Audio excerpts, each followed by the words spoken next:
Today, I say to you that the challenges we face are real. But know this, America, they will be met.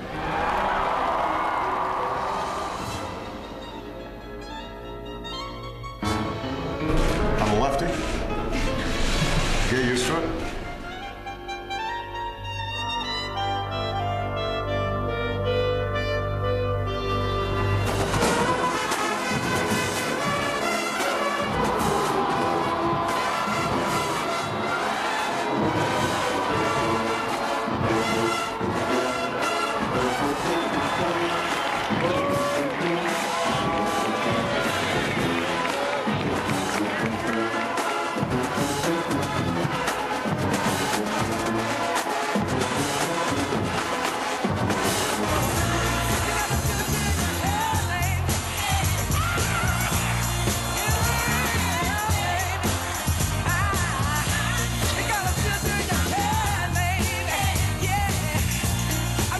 Yes, we can.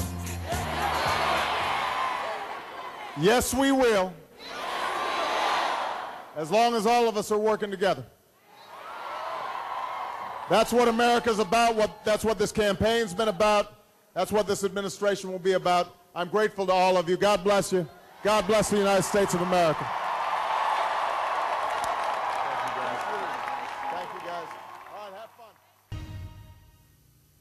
One quick final word. It has been, I think we'd all admit, an extraordinary day and night here in Washington. And of course, for the Obamas, it goes on until the wee hours of the morning.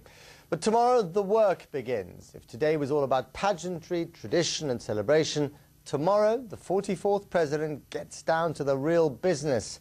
And we'll be there to cover day one of Barack Obama's tenure in the White House here on BBC World News America. And of course, the latest information on all of this is just a click away on your mouse on our BBC News website. I'm Matt Fry. From all of us here at BBC World News America, thanks for watching. See you tomorrow. And we leave you with music from the first of tonight's inaugural balls and the irrepressible Stevie Wonder.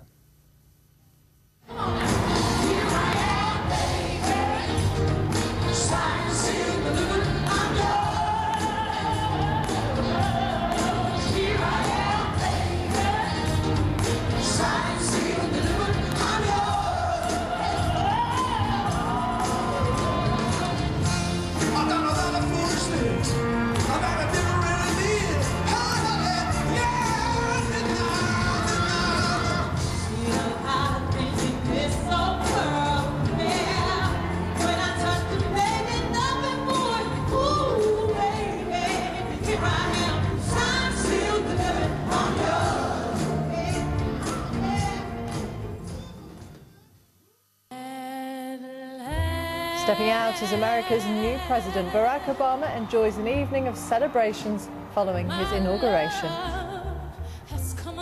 Earlier, he took the oath of office in front of a vast crowd and in a somber inaugural address promised a new era of responsibility.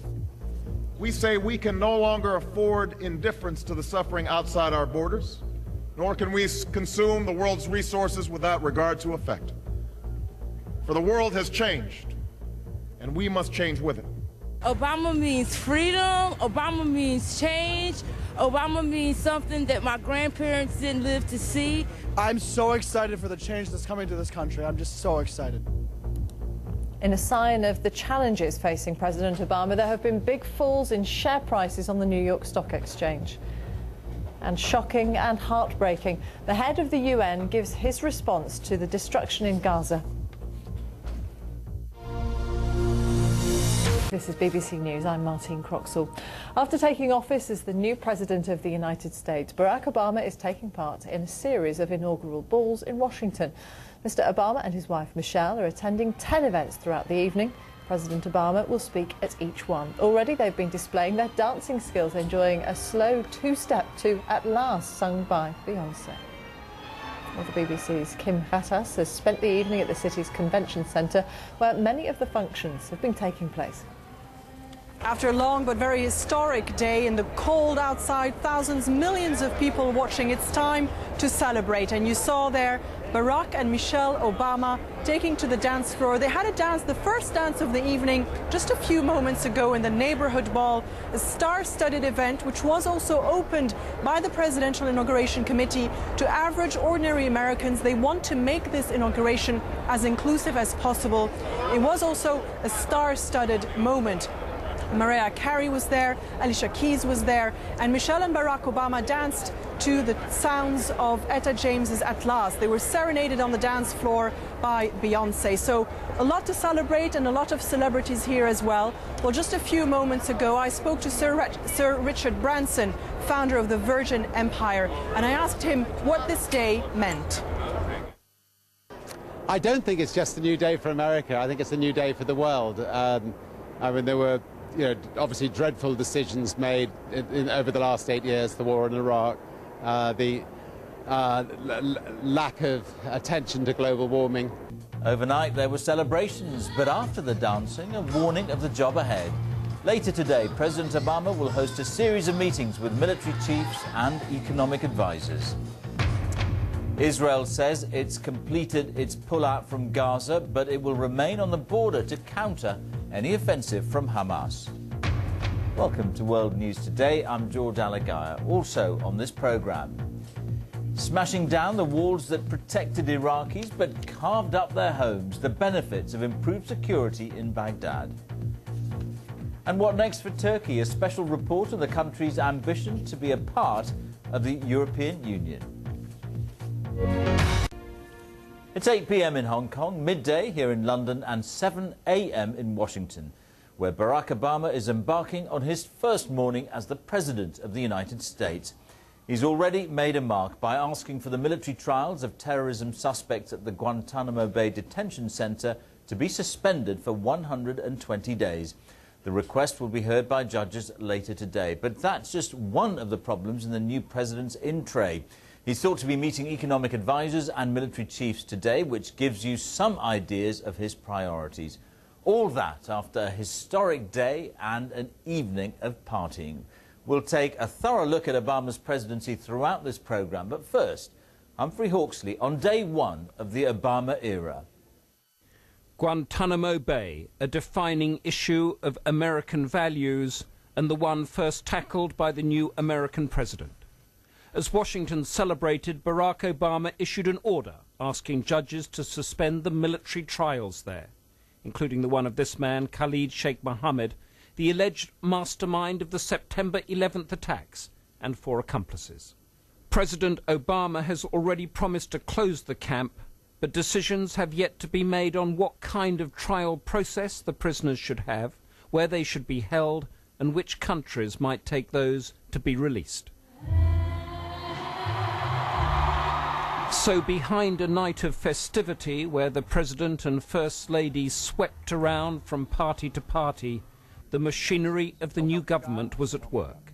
Its task to put into practice the visions set out in his inaugural speech. Let it be said by our children's children that when we were tested, we refused to let this journey end, that we did not turn back nor did we falter. And with eyes fixed on the horizon and God's grace upon us, we carried forth that great gift of freedom and delivered it safely to future generations. Thank you. God bless you. And God bless the United States of America. And I wanted to be here for all the people who sacrificed for me to have the opportunity to be here today. And everyone just knows there's a brighter future ahead. And it may not come tomorrow, it may not come in 2 years, but we just know it's coming. A sentiment also resonating around the developing world, where in Kenya a young mother names her baby daughter Michelle after the First Lady. Because as a woman, it shows all women how hardworking we're supposed to be, encourage our husbands to fight for certain posts. And at a primary school in Indonesia, where Barack Obama was a pupil once, his former teacher paid tribute. We're proud and happy, says Tina Hayari. We hope you'll be a good leader, wise, strong, just, and also afraid of God. In Washington, a 10,000-strong parade hailed America's new leader. Today, he begins the task of shaping his presidency. Key meetings on Iraq, Afghanistan and Guantanamo Bay will begin to redefine how his values are seen by America and the rest of the world. Humphrey Hawksley, BBC News.